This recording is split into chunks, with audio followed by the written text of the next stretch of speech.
Filipenses capítulos 1 al 4. Estad siempre alegres en el Señor. Os lo repito, estad alegres.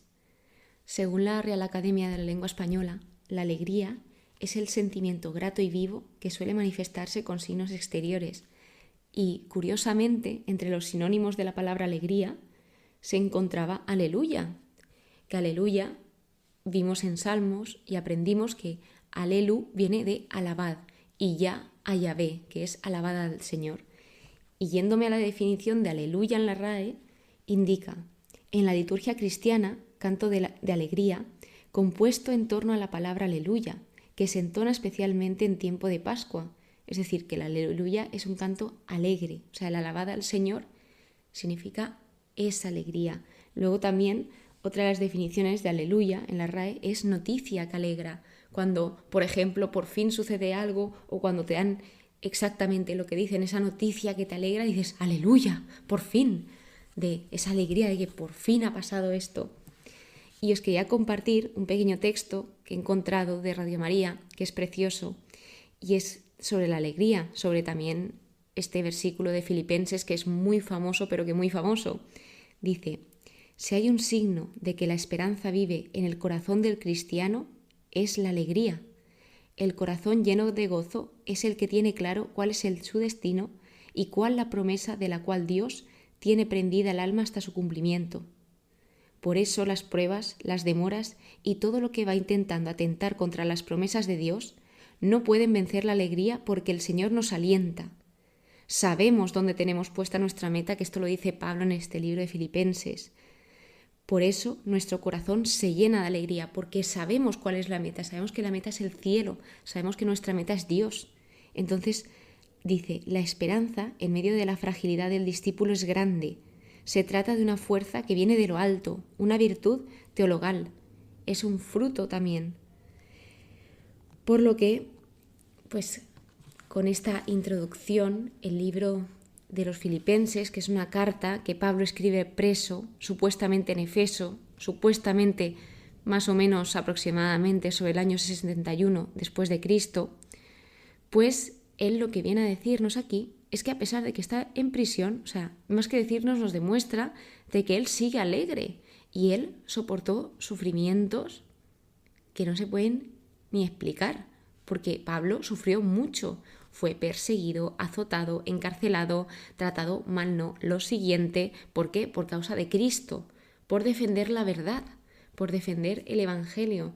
Y muchas personas pueden decir, bueno, pues eso ya es problema suyo, por defender lo que cree. Pero si quitamos sus creencias, él lo que estaba defendiendo era la verdad. Y fijaos cómo al ser humano, a algunos seres humanos, la verdad no les hace mucha gracia, porque la verdad no les conviene.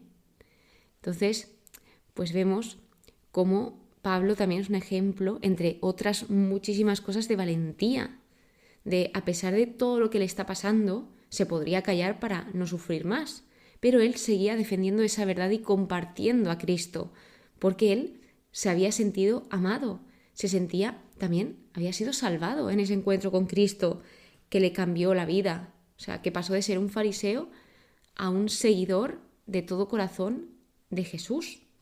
O sea, vemos como él, una vez alcanzado por Cristo, comprende que la fe le ha liberado de todas las cargas legales, que esto es algo que también Pablo intenta explicar a lo largo de todas sus cartas, que una vez viene Cristo y establece esa nueva alianza, él cumple la ley ahí por nosotros. Él muere por nosotros para que nosotros seamos liberados de esas cargas legales de la ley.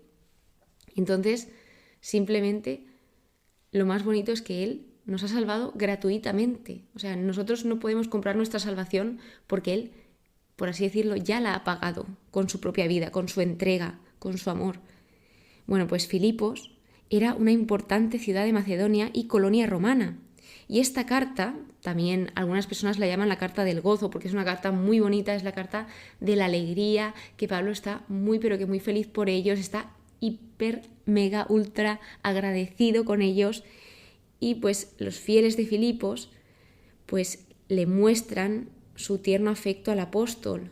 Y eso, pues Pablo no quiere dejarlo sin agradecerles. O sea, Pablo en todo momento remarca que el agradecer es muy importante, que debemos de ser agradecidos. Y esto nos trae muchísimas cosas buenas a nuestra vida, el ser agradecidos con los demás. A mí me encanta cuando me levanto agradecer a Dios por el día, agradecer a Dios que estoy viva, agradecer a Dios por poder dormir en una cama, por tener sábanas, por tener una casa, por tener un sitio donde vivir, o sea, por tener una familia también, por tener mis amigos. Es que si empiezo, no acabo esa lista infinita de agradecimiento. Y es precioso, porque eso también te hace incrementar esa alegría de, jolín, es que qué bonito que lo importante y realmente necesario en la vida lo tenemos, que es el amor, el ser amados. Y aunque pues puede ser que en algún momento pues no te hayas visto amado, Jesús siempre te ha amado. De hecho, esa entrega de amor en la cruz es por ti, por mí, por toda la humanidad, porque nos amaba. Pues según el estudio de mi Biblia, dice que esta carta es el resultado de una agrupación de 3 cartas. Dice que esas 3 es al recibir los subsidios de los filipenses, luego la invitación a la unidad y perseverancia, que la unidad es algo que Pablo destaca increíblemente y en todo momento, y por último la polémica carta contra los misioneros judeocristianos. El lenguaje es más cercano, familiar, porque ya te digo que Pablo era muy cercano a ellos, ya por todo lo que habían hecho por él y por también el cómo ellos habían actuado, cómo ellos también eran un ejemplo de comunidad cristiana a pesar de sus fallos, porque ellos aquí lo que dieron es una ayuda a Pablo económica, material, además de también pues sus oraciones, pero le apoyaron materialmente, que ya no lo importante era lo material, sino esa intención, o sea, su intención era ayudar, y a pesar de que tal vez no tenían pues mucho dinero, ellos sacrificaban un poquito de su sueldo para poder ayudar a Pablo, y eso ya da mucho ejemplo. Pablo lo que les pide es que vivan de verdad su vida de comunión, unidos en el amor, con sencillez y actitud de servicio, que se sirvan los unos a los otros. Y también lo que les deja claro en esta carta es que el ejemplo de su vida debe ser Cristo. Y bueno, o sea, así como curiosidad, también Filipos es la primera ciudad europea donde Pablo estableció una comunidad cristiana durante su segundo viaje misionero, que esto en Hechos 16 pues vemos cómo sucede tras la visión que él tuvo del hombre macedonio, que una vez tuvo la visión del hombre macedonio, subió para allí. Así que, pues ya metiéndonos en lo que es Filipenses, empieza saludando de parte de Pablo y Timoteo, da esa acción de gracias y una súplica: doy gracias a mi Dios, le pido siempre con alegría en mis oraciones por todos vosotros. Que esto es precioso porque cuando tú oras por alguien, demuestras lo que quieres, porque ya es hablarle a Dios por alguien y dedicar ese tiempito a alguien que te importa. Entonces, qué bonito que le pidas al creador del universo, o sea, a Dios, por alguien que quieres o incluso por tus enemigos. Pido en mi oración que vuestro amor crezca cada vez más en conocimiento y todo tipo de experiencia, es decir, que Pablo no quería simplemente que ellos supiesen la teoría de quién es Dios, qué ha hecho Jesús, cómo deben de ser, sino también que experimenten a Dios, que tengan también esa relación con el Señor, que experimenten esa vida cristiana. También vimos cómo los filipenses estaban entregados en extremo, o sea, apoyaron a Pablo rápidamente, es decir, que confiaron, o sea, tenían mucha confianza. Luego Pablo expresa su situación personal, dice lo que le ha sucedido, pues ese arresto y ese proceso, pero le dice: ha contribuido más bien al progreso del Evangelio. Es decir, porque, si os dais cuenta, al estar preso, esto Pablo no lo vio como una dificultad o un impedimento. Que va, Pablo cualquier cosa la veía una oportunidad. Entonces, él dice que esto había contribuido al progreso del Evangelio. ¿Por qué? Porque si os fijáis, cuando él está encarcelado, pues hay unos trabajadores allí en la cárcel y una serie de personas importantes también a las que luego él se tiene que presentar y presentar esos cargos o testificar, etc. Entonces él aprovechó para transmitirles a Cristo, porque ellos sabían que él estaba encarcelado a causa de Cristo. Entonces esto ya impactaba, ¿no? De cómo esta persona está aquí por causa de Cristo. O sea, que debe haber hecho Cristo para que una persona dé toda su vida por él y confíe en él como para estar encarcelado. Luego también había un poco de confusión, porque había personas que anunciaban a Cristo, pero como con resentimiento. Entonces, él lo que dice que lo importante, con hipocresía o con sinceridad, Cristo es anunciado, y esto me alegra y seguirá alegrándome. O sea, que da igual, entre comillas, el modo, sino que lo importante es que Cristo sea anunciado de una manera u otra. Y luego, pues vemos esa completa entrega de Pablo. Para mí la vida es Cristo y el morir una ganancia. ¿A qué se refiere con esto? Dice que por un lado desearía partir y estar con Cristo, porque cuando morimos vamos con Cristo. Entonces, claro, él dice, hombre, morir es una ganancia porque me voy con Dios. Pero por otro, también lo que dice es que quedarme en el cuerpo es más necesario para vosotros. Me quedaré y seguiré para el progreso y gozo de vuestra fe. Es decir, que Pablo también piensa en los demás, no solo piensa en él, y ve que los demás le necesitan. Entonces, él quiere seguir viviendo para acompañarles a ellos, para estar con ellos y también para ese progreso y gozo de la fe de ellos. Porque algo importante que destaca Pablo es que él no simplemente fundaba iglesias y ya está y las dejaba ahí tiradas, sino que él quería hacer un seguimiento de la fe de las personas, que esto es muy importante. No basta solo con convertirse, sino también con ese seguimiento de la fe. Entonces esto es precioso, ese preocuparse por los demás. Lo que importa es que llevéis una conducta digna del Evangelio de Cristo. También lo que quiere es oír que se mantienen firmes en un mismo espíritu y que luchan unánimes por la fe del Evangelio, sin dejaros intimidar. O sea, qué bonito que cosas que vemos aquí es que las personas observaban a Pablo. Todos, o sea, quieras o no quieras, te están observando a ti también. Y las personas, pues, a raíz de lo que tú haces, pues saben cómo eres y cómo no. Entonces, las personas observaban a Pablo y Pablo realmente era un ejemplo. Vemos cómo Dios también completa lo que empieza, no deja medias las cosas. Pablo confía en esa oración de los demás. Vemos cómo es ese vivir para Dios, el ser librado en medio de problemas. Y vemos también cómo Dios nunca desperdicia nuestro tiempo. Pero nosotros hay veces que sí que podemos sentir que en un periodo de nuestra vida, pues no tiene sentido lo que está sucediendo con nosotros o pensamos que Dios se ha ido de nuestro lado cuando eso no es cierto. O sea, tenemos que saber ver como Pablo esa oportunidad en medio de la dificultad. El segundo capítulo es la unidad en la humildad. Ojo. Y entonces aquí se presenta uno de los himnos más antiguos y habla del término kenosis, que es despojarse a sí mismo, se vació a sí mismo. Lo que nos dice Pablo es que hagamos las cosas con humildad, sin buscar el propio interés, sino el de los demás. O sea, fijaos que la humildad es una actitud contradictoria al mundo. O sea, nadie quiere servir a los demás, todo es yo, pero Pablo nos dice todo lo contrario y esto choca al mundo de ¿cómo vas a servir a los demás? Pues Pablo te dice que sí, que te preocupes por los demás. Tened entre vosotros los mismos sentimientos que Cristo. Ojo al dato, o sea, los mismos sentimientos que Cristo. Un amor que se niega a sí mismo para entregarse a todos los demás, que esto es precioso. En este himno que os decía, Cristo se rebaja voluntariamente, o sea, Dios elige hacerse carne, o sea, el verbo se hace carne para estar con nosotros y esto lo hace voluntariamente. Él se hace humano para participar de todas las debilidades del hombre, excepto el pecado, y revelar en ese rebajamiento el amor del Padre. Y Él se rebaja voluntariamente, pero Dios lo exalta. Y se ve esa obediencia de Cristo hacia el Padre.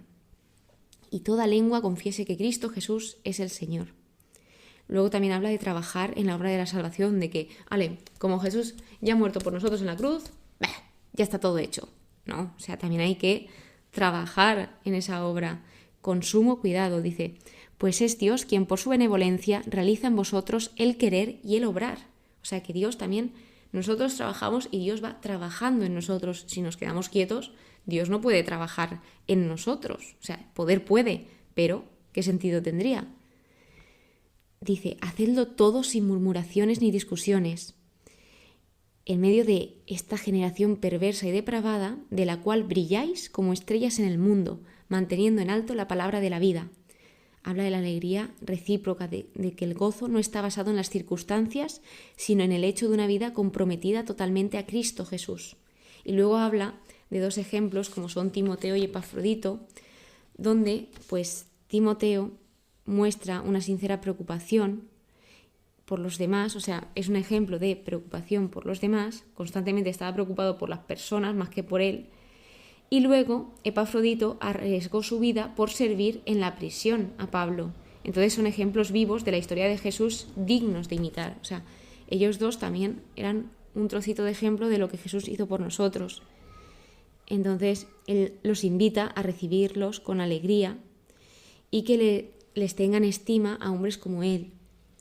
Bueno, pues vemos aquí que la obra de Dios en nosotros incrementa nuestra responsabilidad, que también, pues, al igual que brillamos, porque la luz, ¿para qué sirve? Para ver, para advertir, para dar ánimo, para estar seguros en ese lugar oscuro. Cuanto más oscuro es el lugar, una luz más brilla. Entonces, que ojalá en lugares oscuros seamos esa luz que el mundo tanto necesita. Valorar tus relaciones, valorar a las personas que están a tu lado. Luego, el verdadero camino de la salvación cristiana es el 3er capítulo. Alegraos en el Señor. Y Pablo les repetía las cosas porque a ellos les daba seguridad. Entonces, él les advertía sobre los perros, los embusteros, la mutilación, que esto se refería, en el lenguaje que está usando, a los judíos influenciados por el legalismo.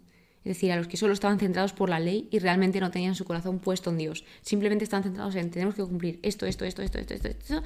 Pero imagínate que alguien te necesita. No, porque yo tengo que cumplir esto. No, o sea, así no va el asunto. Entonces, Pablo habla de quiénes son los verdaderos circuncisos realmente. Y dice, los que damos culto en el Espíritu de Dios y nos gloriamos en Cristo Jesús, sin poner nuestra confianza en la carne. O sea, él no espera nada de las observancias carnales de la ley, pero sigue estando orgulloso de su pasado judío, porque Pablo era un judío importante, o sea, de los fariseos, que eran como los que más cumplían la ley, pero claro, no tenían el corazón donde tenían que ponerlo. Entonces dice, lo que antes consideré ganancia, lo tengo ahora por pérdida a causa de Cristo. Que esto, si recordamos en el Evangelio de San Mateo, en el capítulo 13, de los versículos 44 a 46, se parece a la parábola de la perla, donde cuando el hombre encuentra esa perla, vende todo lo que tiene para comprar ese tesoro, esa perla. ¿Qué es lo que hizo Pablo? Pues Pablo tenía muchísimas cosas y cuando se encuentra con Cristo, dejó todo lo que tenía para seguir a Cristo. Compara las dos justicias, la justicia del hombre, que viene de la ley, y la justicia que viene por la fe en Cristo, que viene de Dios, apoyada en fe. Él dice que continúa su carrera por ver si puedo alcanzar a Cristo, como Cristo Jesús me alcanzó a mí. O sea, en todo momento el enfoque de Pablo es Cristo. Él está hablando de las cosas, pero siempre con su punto de mira en Jesús. Olvido lo que dejé atrás y me lanzo por lo que está por delante, corriendo hacia la meta, al premio a que Dios me llama desde lo alto en Cristo Jesús. Aquí también puntualizar que Pablo habla en lenguaje deportivo para acercarse al pueblo, porque pues en estas ciudades y en esta época se utilizaba bastante el lenguaje deportivo y así lo entendían mucho mejor las personas. Entonces, pues la carrera solo es ganada en el presente, recordemos esto, porque el futuro aún no existe y el pasado ya ha pasado, o sea, el único tiempo real que existe ahora mismo es el ahora. Entonces, que vayamos haciendo esa carrera, continuando la carrera como Pablo, en el presente, no digamos, no la continuaré, la empecé en el pasado o la continuaré en el futuro, sino sigamos poquito a poquito la carrera, no hace falta correr ahí sin pensarlo, sino poquito a poquito. El ser ejemplo es una responsabilidad. Y luego acaba diciendo aquí que el Señor Jesucristo transfigurará nuestro pobre cuerpo a imagen de su cuerpo glorioso, en virtud del poder que tiene de someter así todas las cosas. También habla de nuestra verdadera identidad, que no está en este mundo, sino en nuestra relación con Dios. Luego, que lo que tú no puedes hacer, Dios puede hacerlo. Y que tu conducta debe estar de acuerdo, acorde con tu ciudadanía, que la ciudadanía de los cristianos es el cielo, aunque también tenemos nuestras responsabilidades en la tierra, obviamente. O sea, tenemos pues, un gobierno, un Estado y también somos ciudadanos de aquí. Entonces hay que pues, también respetar esas leyes. Por último, el capítulo 4 es el capítulo que diría yo de la alegría. Es un capítulo precioso. Manteneos firmes en el Señor, que el Señor es un lugar seguro. O sea, manteneos firmes en este lugar seguro que es el Señor. Y da esos últimos consejos. Habla a sus colaboradores fieles. También ruega por Evodia y Síntique, que sabía que estaban enfadadas y les rogaba tener un mismo sentir en el Señor, que pusieran el foco en lo realmente importante y no en esa discusión que habían tenido. Luego también habla de otros más y ya es cuando nos dice como he empezado el capítulo, estad siempre alegres en el Señor, os lo repito, estad alegres. El Señor cura toda discordia como la que había pasado con estas dos mujeres. No os inquietéis, o sea, haced esa oración confiada, no os inquietéis, dejad las cosas en manos de Dios y agradecedle. Podemos tener millones de preocupaciones y aquí lo que nos dice Pablo es, no os preocupéis, presentad estas preocupaciones ante el Señor mediante esa oración y esa súplica y también agradecerle al Dios. Y la paz de Dios, que supera toda inteligencia, custodiará vuestros corazones y vuestras mentes en Cristo Jesús. Todo cuanto sea virtud o valor, tenedlo en aprecio, o sea, apreciad las cosas que tenéis. Poned por obra todo lo aprendido, recibido, oído y visto en mí, o sea, en Pablo se refiere. Él expresa su agradecimiento de nuevo por la ayuda recibida, al mismo tiempo que señala su independencia, porque él ve con esa ayuda que se le da, no la ayuda, no la cosa material, sino que ha florecido entre ellos pues esos buenos sentimientos. Su gratitud no estaba basada en su propia necesidad. Y luego dice, todo lo puedo con aquel que me da fuerzas, aquel que me da fuerzas es Dios, todo lo puedo en Cristo que me fortalece. Estar contento en todas las cosas a pesar de esas dificultades. Hicisteis bien en compartir mis malos momentos. Mi Dios proveerá a todos vuestras necesidades. Es decir, esto es una promesa de la providencia divina, de que Dios nos provee siempre que lo necesitamos. Se destaca la oración, la comunicación con Dios. La generosidad piadosa hace más al que da que al que recibe esa generosidad. Y esa generosidad requería ese sacrificio que os comentaba. Ellos no eran ricos, pero ellos hacían ese esfuerzo por Pablo. Pablo estaba interesado por la abundancia del fruto realmente. Así que, pues con esto que ojalá sepamos ser alegres en el Señor, porque Él nos da esa alegría a pesar de la dificultad. Os lo conté pues en Corintios, que me acuerdo que en 2021, mi momento más duro del año, como aquí ya estaba convertida, fue el más bonito, siempre lo recuerdo así, porque sí fue tremendamente duro ese momento, pero es que fue la primera vez en mi vida que sentía que Dios me acompañaba en el sufrimiento, que no estaba sola sufriendo, sino que Dios estaba conmigo. Entonces fue tan, pero que tan bonito, y yo a pesar de ese sufrimiento yo estaba muy feliz. Yo decía, no estoy bien, pero pues no pasa nada en ese momento, porque aún así sigo siendo feliz porque tengo a Dios, tengo a mi familia, tengo a mis amigos. O sea, qué bonito es ser agradecidos y qué bonito esa felicidad que el Señor nos da. Muchísimas gracias por estar aquí, muchísimas gracias por escucharme. Espero que tengas muy, pero que muy buen día y un día muy alegre, muy feliz. En el siguiente capítulo te espero para la conclusión y las lecciones aprendidas de este libro. Que el Señor te bendiga.